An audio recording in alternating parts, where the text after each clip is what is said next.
All right, let's do centering. Best thing that happened to me this week has been um, I got to go skiing yesterday with my daughter, and she is just crushing it. Like I was so impressed with how well she was skiing. Uh, she's 8, so I mean, carving her edges and going fast, and I was just like, man, you're keeping right up with me. So that was the best thing that happened to me last week. Sam, how about you? Uh, it was the best and worst, but we had a lasagna cook-off with Tessa's coworkers. So 5 couples came over and all baked a lasagna, and it was amazing. What was crazy was they were all very different and distinct, which I thought wouldn't happen, but all very good. So I got to eat a ton of lasagna. Funny. Love it, love it. Sunny. Best best thing that happened last week. I think the best thing that I happened with me last week was the Spreading Joy Day on Tuesday with Crystal, where we got up and did the holiday family feud. I had a blast doing that, playing the little game show host. Good times, lots of laughs. It was fun. Awesome. Emmy. Last week I got invited last minute to an LCD sound system concert, and it was really, really fun. It was awesome. I'm like so glad I went. I haven't been to a concert in so long. And it was very like spur of the moment. Like they were like, "Do you want to come tomorrow?" And I was like, "Okay." Like I have no real reason to say no, so I'm gonna come. It was great. Amazing. Love it. Love it. Yeah. Heather. Well, this week is, I'm going to say this past month, I got engaged, you guys. Congratulations.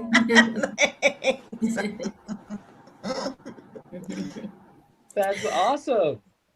Thank you. Did you know it was coming? I kind of knew it was coming, but I didn't know exactly when. Okay. So, my boyfriend, now fiance, had tried several times to try and plan something, and I thwarted his plans every time unknowingly. So, it was a little more spontaneous than originally planned, but it was cute. Very exciting. Well, I can't. For you. Congrats. That's Thank that's you. exciting. Yeah, congratulations. Now you get to be the bride. I know, right? I wonder if I'm gonna get a dress. Where are you gonna get a dress? What are you gonna do? It's already got it picked out. She's like, that's the one. I know. Oh yeah, I totally do. Amanda, how about you? The best thing that happened to me last week is my family and we did the Rudolph run, so a little kids run 3K. So my daughter and I did that one. And then my spouse and my son did the 5K. But was so impressed by my daughter. She did really well and was very competitive, and she didn't want to do it. So it was cool to see her. And she's like, next year I'm doing the 5K. But everyone dresses up, and it was just really cool to get in the holiday spirit and be a part of the community. Santa was there. It was cool. It was a fun day. That's awesome. Mhm. All right, next one. Something I need to work on is so last week this was also a great thing I got to attend. It was called the High Capacity Speaker Series, and it was a 2-day event with John Maxwell and Ryan Leake, who's one of our speakers at the summit, helping 25 of us to be better speakers is essentially what it was. So pretty exclusive, limited number of people that I got to be part of. But one of the things that really resonated with me was when they talked about as you prepare your presentations, the sooner you get to a first draft, the better your presentation will be. And I think that's true with a lot of things in life, but it totally hit me of like, that's what I need to be doing a lot better, is getting to a first draft a lot quicker, so that then the iterations, I can still like iterate all the way up to the presentation, but the iterations are going to be a lot better if I get to that first draft faster. So that's what I need to work on. Sam. Probably saying no to a few more things. I want to do all the things, and it's really exciting but really I think it's going to end up diluting down some of the other things. So maybe being more selective on what things I'm going to work on. Love it. Sunny. Repeat the question just so I make sure I'm answering it correctly. I have the answer, but I want to make sure. Something I need to work on is.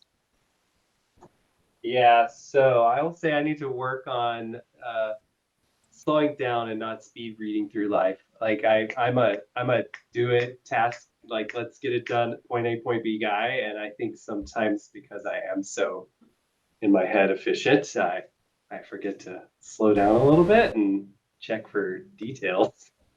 A good one. That's a good one. Emmy. I think I need to get better at being more productive in the morning. I feel like it's been taking me like my afternoons and evenings, I can be really productive, but I should just, if I start that earlier, then I can just kickstart the day. And I definitely need to be more productive in the morning and just like start off strong and then end earlier and feel good or get more stuff done. Love it. Heather. Time management. I there's just not enough time in the day to do all the things I want to do. So I cannot recommend this book enough, called Procrastinate on Purpose. yes. By Rory Vaden. Changed my whole outlook on time management. He talks about like you don't manage time, you manage yourself. And it's fantastic. I actually did a whole thing on it for my master's, and our team focused on how we think about what we do and how we manage. So if you're looking for a book to get you in that right direction, Procrastinate Thank on you. Purpose. Yes. Amanda. One thing I'm working on currently is scrolling less. I literally am not on my phone all day long at work, and then I go home and I doom scroll for like an hour and just waste so much time. And then I'm also not present for my family, which is horrible too. So I found that it's kind of like my escape though. And so I need to figure out how to manage that better. That's a good one. And then the last one would be something I'm grateful for. I'm very grateful for our team. I can't say that enough. What they do and what they, especially this holiday season, making it happen, and it's been overall like really smooth. I'm so proud of them. So very grateful for our team. Sam. I'm grateful for my mom. She has stayed together with her co-working buddies of like 40 years when she first started out in nursing, and they still get together each month. Luckily, they all still live in the area. But they've remained in contact with us as kids. We went to this holiday party that one of the couples hosts every single year, and I'd kind of fallen out of touch. So she keeps poking me, and she said, "Why don't you come over?" And I did this weekend, and it was phenomenal. And seeing all these old friends that are literally getting old, knowing that time is of the essence, was really good. So I appreciate my mom holding us accountable for that. That's awesome. Sunny. I'm grateful for some of the opportunities life has provided me just recently. Yeah, I think I'm grateful for, working here, learning a new career. Yeah, I don't know. I think that's my answer. Awesome.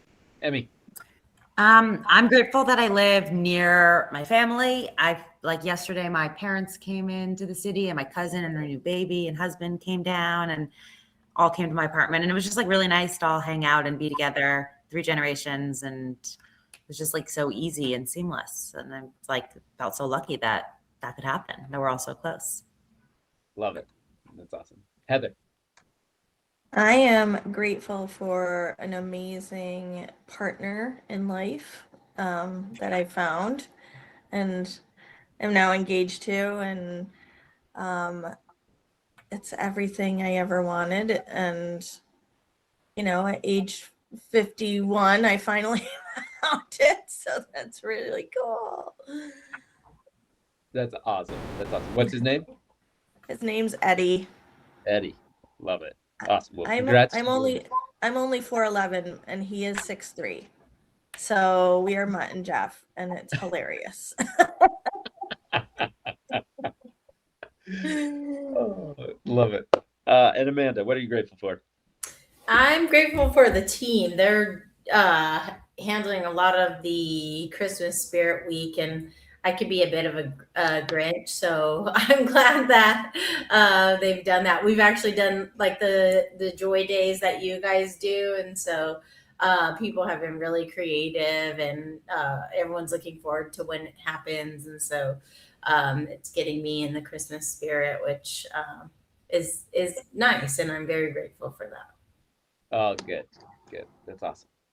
All right. Well, let's go ahead. Let's jump in here. I know everybody's got a lot to do, so I'll try to get you out of here a little bit early today as well, if needed. Who's done Legos? Did anyone do Legos? Did you have time to make that happen? You did. How was it, Emmy? It was so fun. It was like probably our most fun event.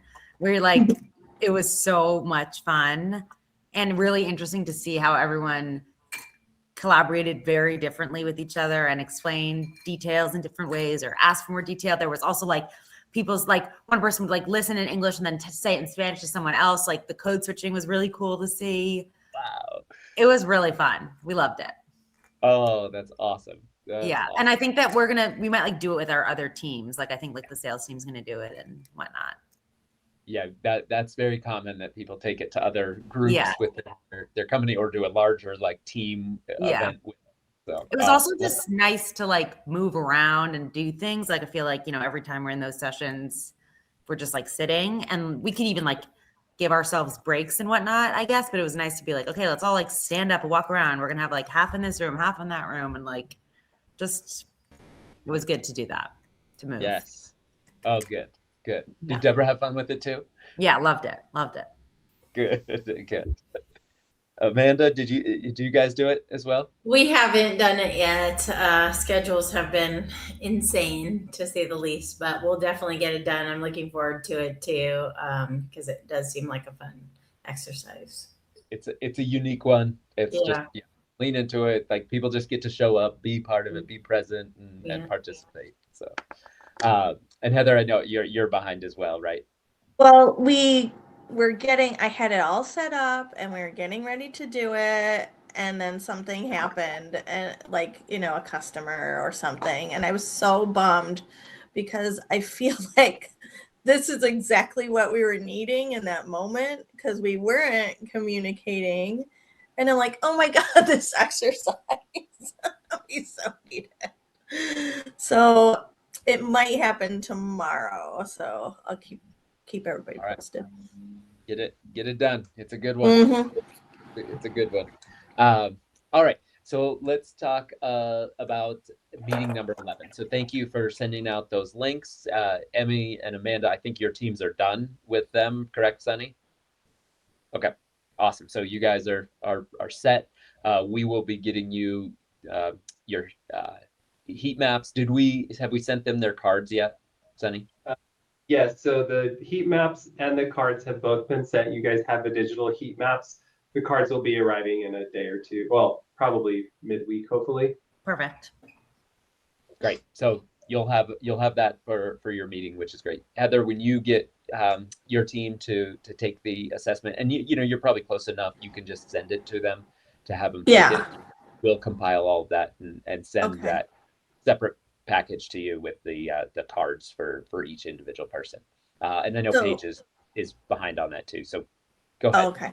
I just wanted to tell you, I believe we've done this because Stephanie, did your sessions before, and she did it at our retreat with the four of us, and so I do know, like, we've done this already. But it will be interesting to see the different results because we're like almost a year later. Yeah. So that's one of the interesting things that these actually can change over time based on who you're working with, the job you're doing, what you're leaning into. So it's not like you'd have your dormant trigger all of a sudden become your dominant one, but Right. we've seen that with our team. I think we've done it 3 times over the course of probably 10 years, Sam, Yeah. that we've done it, and we've definitely seen that over time it's changed a little bit. So that's good. Do it again. See if it still Yeah. resonates. Still in a different spot. All right. So the importance of this meeting is all on innovation and through the lens of creativity. Yeah, when I talk about innovation, it's I'll use those two phrases interchangeably. Uh, a couple of things that I want to highlight is misconceptions around innovation. The first one is that innovation is only for creative people. It's only for those right brain people that have like wild and wacky ideas, and like that's who innovates.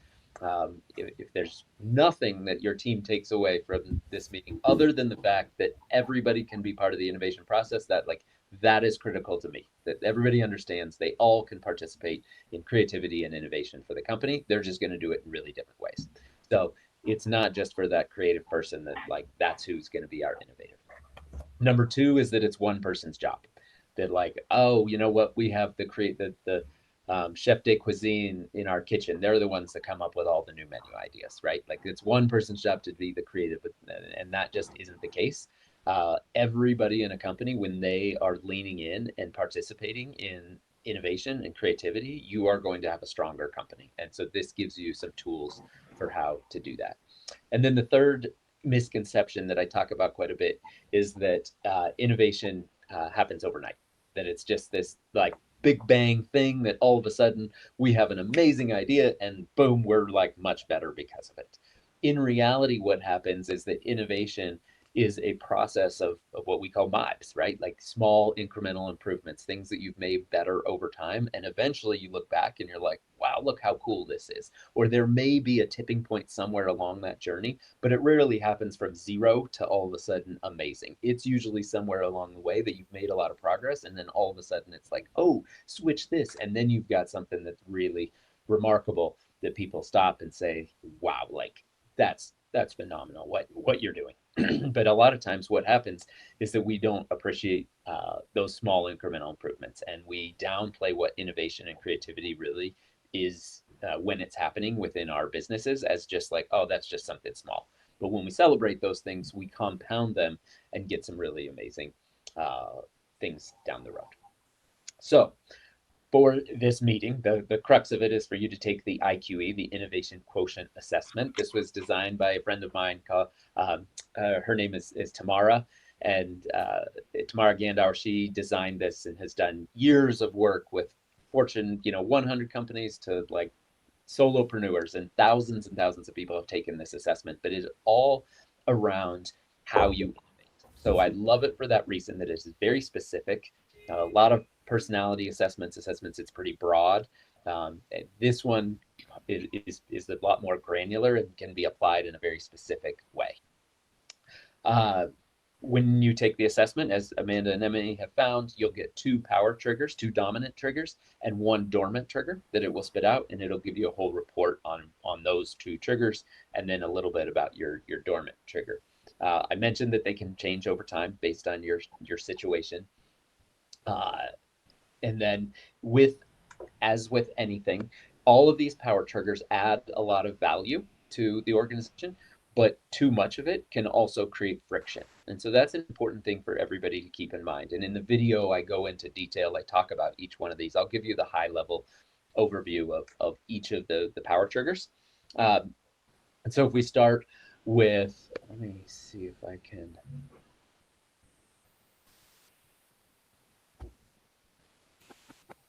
All right, if we start with, I'll share my screen in a minute, but I'm not going to go there quite yet. Do we have a graphic, Sam, of just all 9 of the power triggers somewhere? If we do, pull it up. If not, no big deal.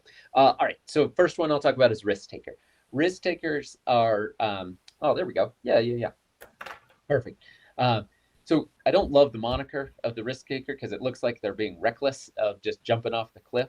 The risk taker is the person that's willing to go first. They're willing to put their hand up, in a setting. If I asked a group of people, for a volunteer, they're going to be the first one to raise their hand and volunteer.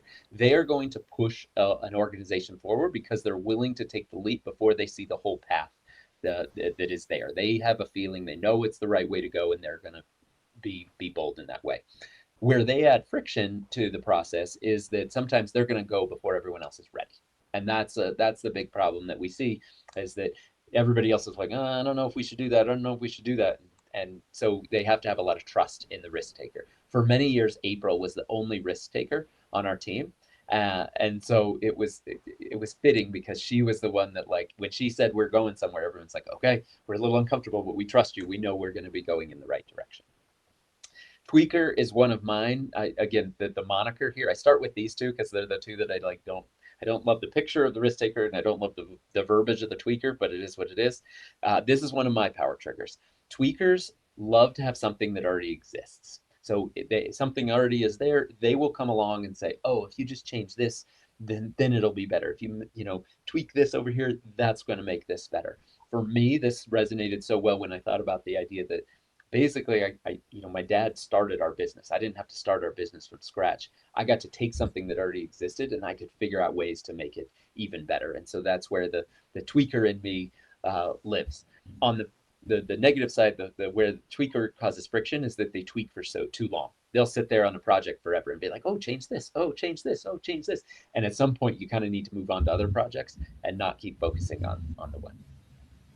Instinctuals are really great about putting together all of the subjective things that are going on in their life. So they are gathering a lot of information, and they can basically connect a lot of things that other people don't see any connection between.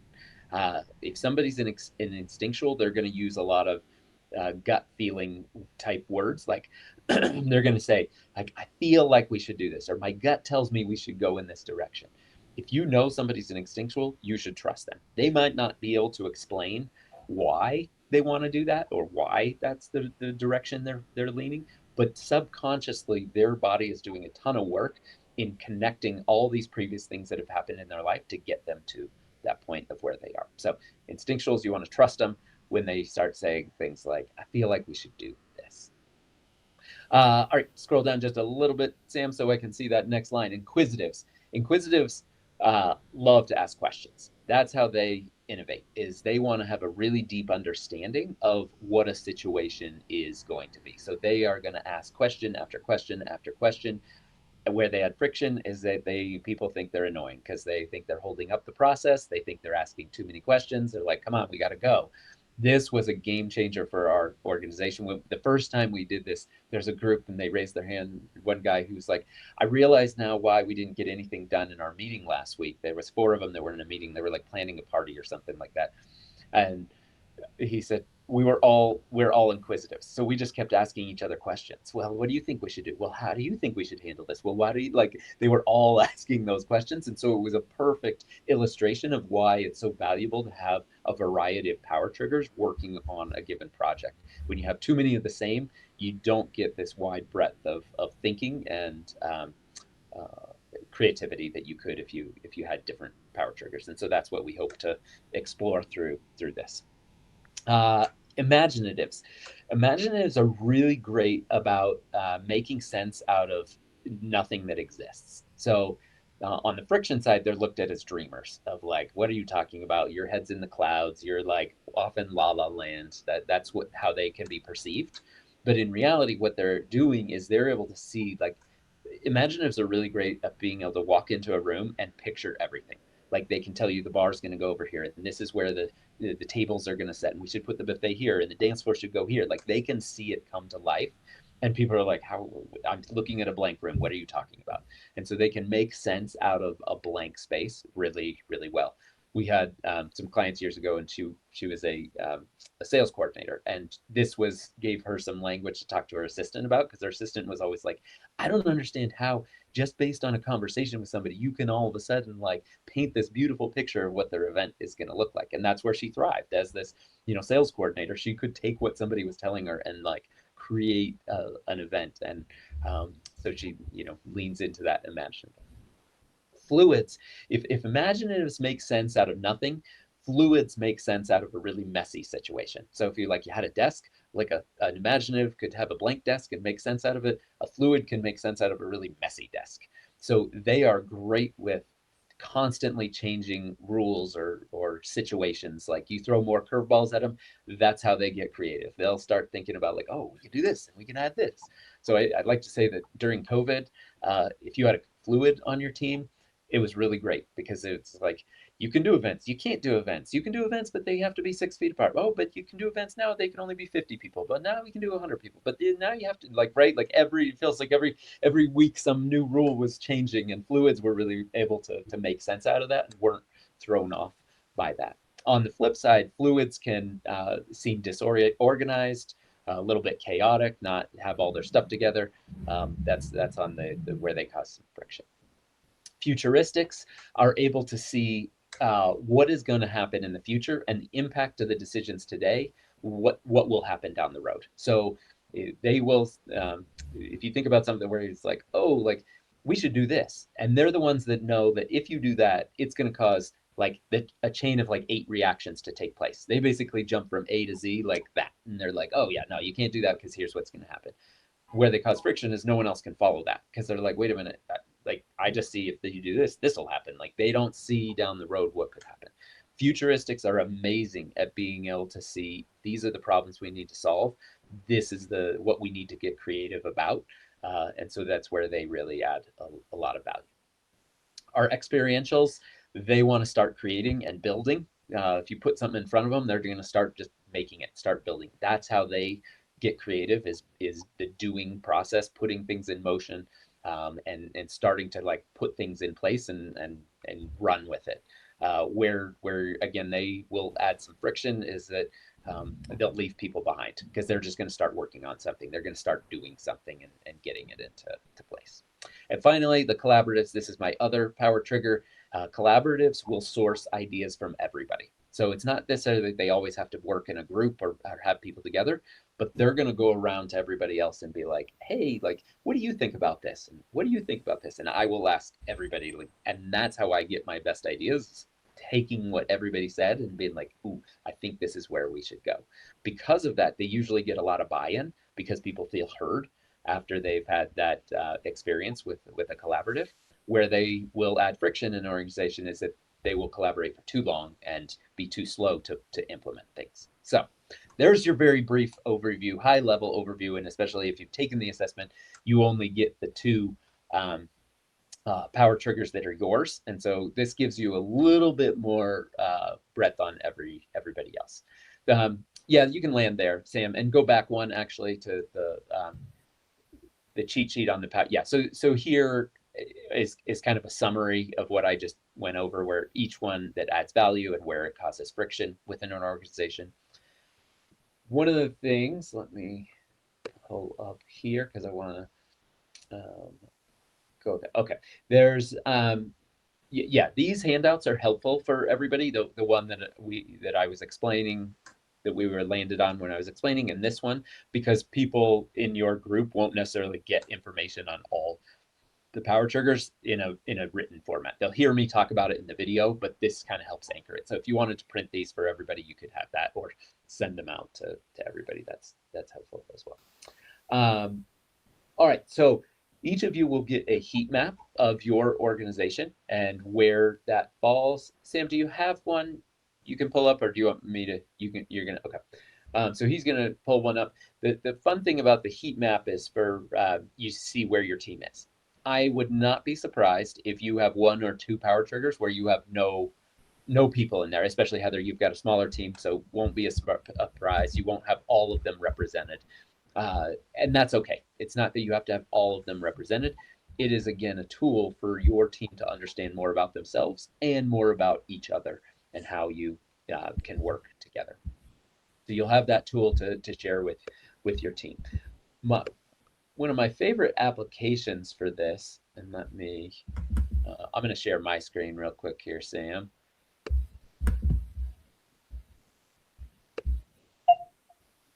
Yeah. I can't put it open. Okay. So Sam was just showing this a minute ago. Let's see if I can. just make that a little bit bigger. So this is the innovation process. And what this does is it basically breaks it down into 3 phases. That if we have a creation phase, we have a building phase, and then we have an acting phase, different power triggers play a more significant role at different parts of that process. And so you can see like the risk taker, the futuristic, and the imaginative all have a more influential role at the creation phase. You know, the futuristic knows what problem we're going to be solving. The risk taker is willing to push forward. The imaginative is able to see something that doesn't exist already. So those 3 are great in that original phase. The fluid is great about taking those ideas and saying, okay, how do we start making this into something? What is it going to look like? What's the process going to be? What's the new service we're going to offer? What's the product that we're going to have? The instinctuals are in that same way. They're validating that we're on the right path. We're moving in this direction. We can start building it. Inquisitives are going to start digging in, have this deep understanding, asking a lot of questions. And as we get through that build phase, the collaboratives start to source information from everyone else of like, okay, here's kind of where we're at. We need to get it into place. They're getting everybody's buy-in by asking all these questions so that it can be implemented within the company. Once it's starting to get implemented, the experientials, they want to get it in place. They want to start practicing with it, playing with it, utilizing it. And then the tweakers are going to say, oh, this is working, but if we did this, this will make it even better. And so when people know where they're great in the innovation process, it helps them in that situation. And so one of the things that we're having to take the blank page that we sent you that Sam was showing you, and just have everyone write their name in the 2 spots where they show up. So you can see here, this was our team a couple of years ago when we did it. Everybody's name appears twice, but we have then a great document to look at. Not only shows where everybody's power triggers are, but where they should be in the process. So if we're starting a project or doing a task force on, you know, something new that needs to happen, we're going to look at this and say, okay, let's make sure we don't necessarily have to have every power trigger represented, but I would like to make sure I've got 1 or 2 people that are in the create side, 1 or 2 people that are in the build phase, and 1 or 2 people in the act phase. Sam, you've talked about this a lot, that like, you know, you're a futuristic, right? And then what's your other ones? Experiential. Experiential. So Sam likes, well, I'll let you talk about it, of like the middle of why that's a struggle for you. I like to be involved at the very beginning, coming up with the idea, talking about it, dreaming.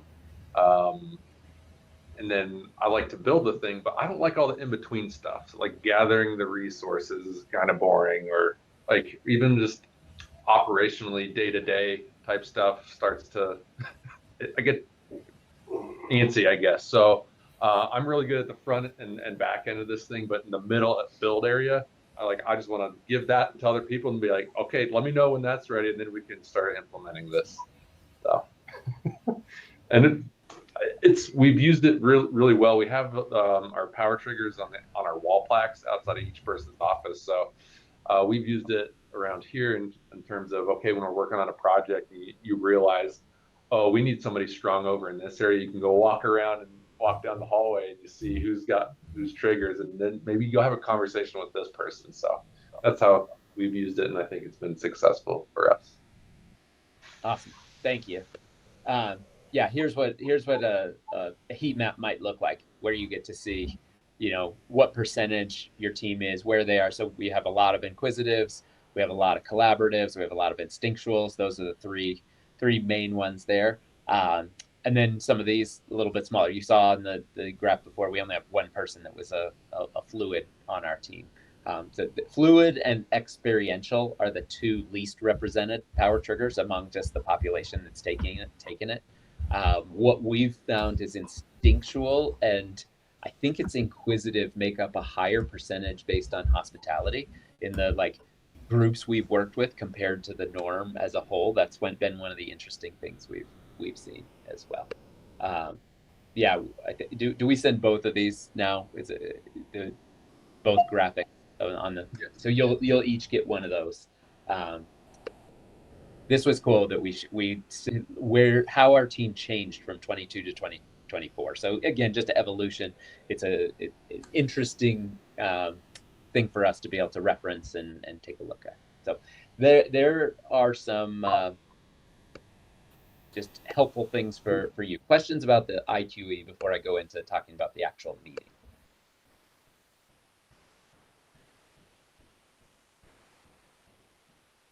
Okay, makes sense. Good.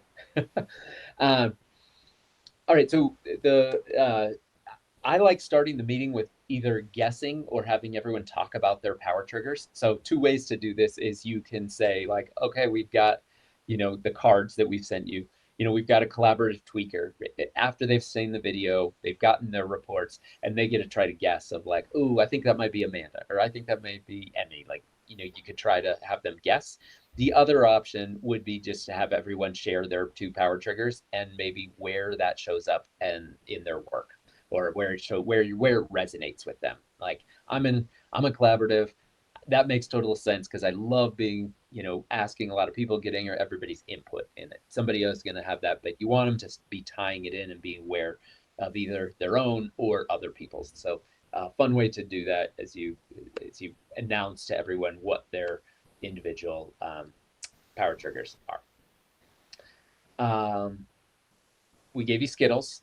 Hopefully you didn't eat all the Skittles. If you did, then you got to go buy some more Skittles. The Skittles are for the exercise. So what you want to do is divide into teams of 3 to 5 is usually the right number.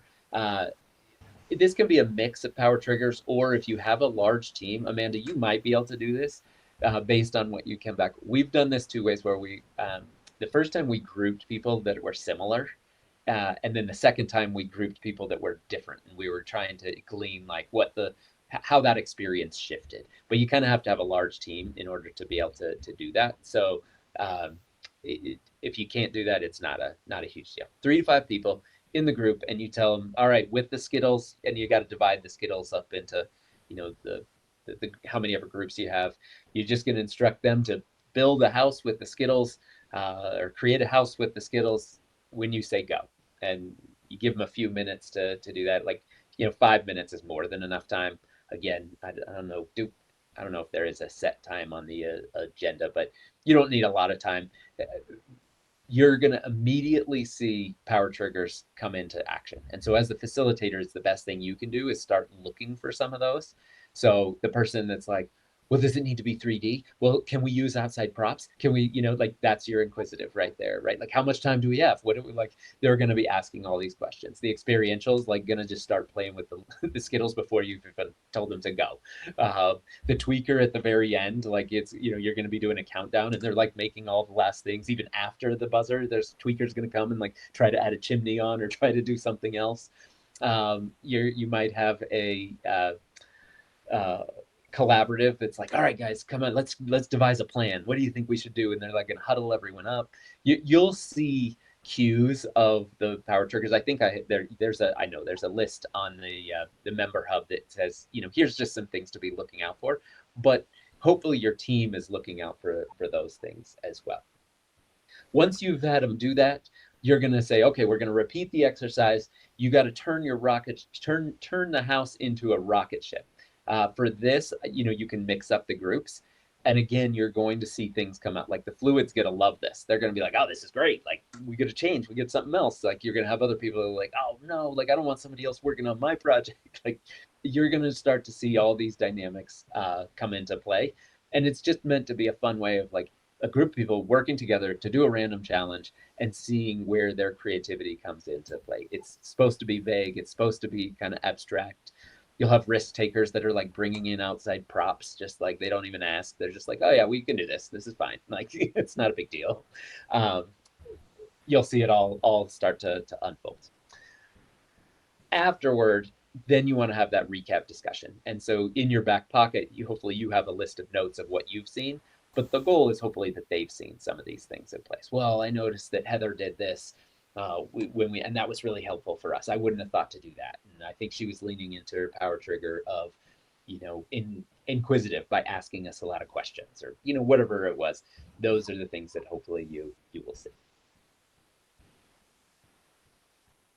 After that, then you want to share the heat map and the innovation process. This is where I would go into having everyone write their name on the innovation process, where that is. You can pass it around, have a little graphic for you to put in your office somewhere. And then there's some questions in the agenda for you to go into Sam, can you actually pull those questions out? I don't have them in front of me right now. Or just mention what they are. You don't. Oh, there we go. Okay. No, not this one. There we go. Yeah. So what areas are we lacking when it comes to the IQE triggers? What issues may come up based on our mix of power triggers as a group of a whole? So as you see, like we have a ton of inquisitives within our group. Like we need to make sure that they're aware that they're inquisitives. And when they're with the other inquisitives, maybe lean into their other power trigger, right? Because we all have two. So there's two that are kind of equal for us. When you're that's how it changes over time, is sometimes people start leaning into one more so than the other, and maybe that other one starts to fall off as something else comes back in. What are some examples of what we would consider innovation within our company? So here's to get your team thinking beyond just like the most creative thing that's ever happened. It's like, well, we changed our uniforms this year and it actually saved us time, money, and elevated the look of what we're doing. Like that's innovative. Don't downplay that as something that isn't innovative.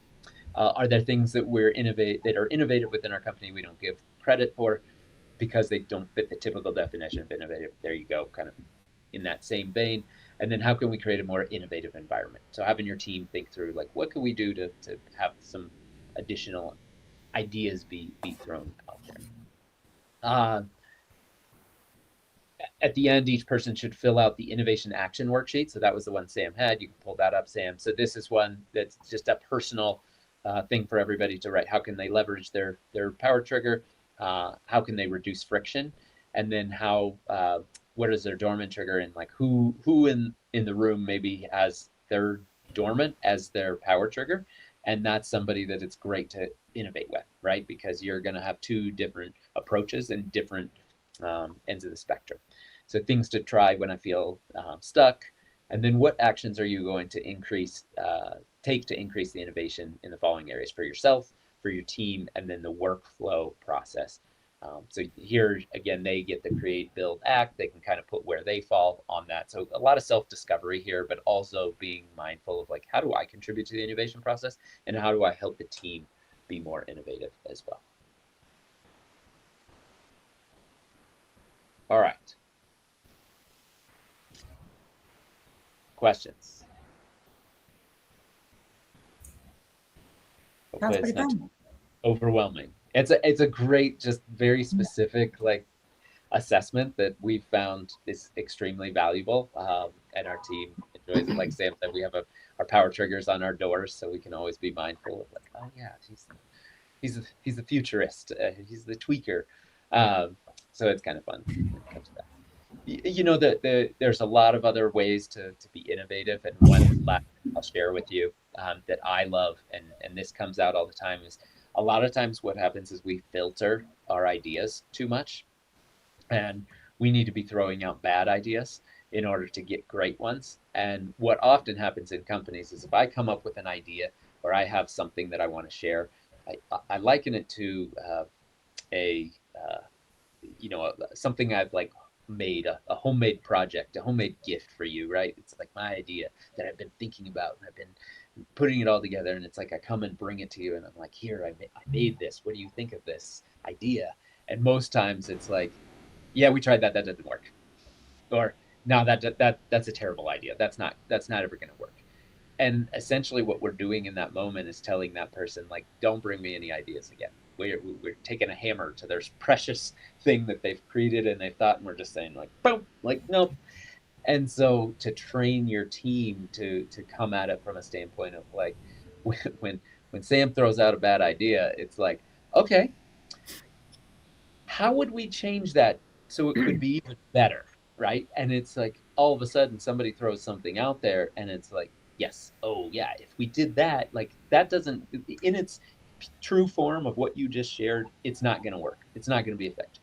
But if you just took that idea and changed this, that's how this could come together. And so encouraging people in a brainstorming session, my favorite thing is come up with the worst idea, like a terrible solution to this problem. Come up with the most like outlandish, money is no object thing that like isn't even a realistic solution to this problem. and then give me, 2 that are somewhere in the middle. And what you do is you start stretching people's thoughts on what they're willing to contribute to the conversation. Because usually people start filtering and they're like only going to give you what they think is a good idea. But when we start stretching, all of a sudden, that's when we get this beautiful wide array of possibilities that we can pull from. And it usually is not the original idea that comes into place. It's the taking it and manipulating it and combining it and moving it over here and adding something else to it that you get something really amazing. And so that's the big thing that we talk about when we're getting into those brainstormings. You got to throw out some bad ideas, and sometimes the bad ideas are fantastic.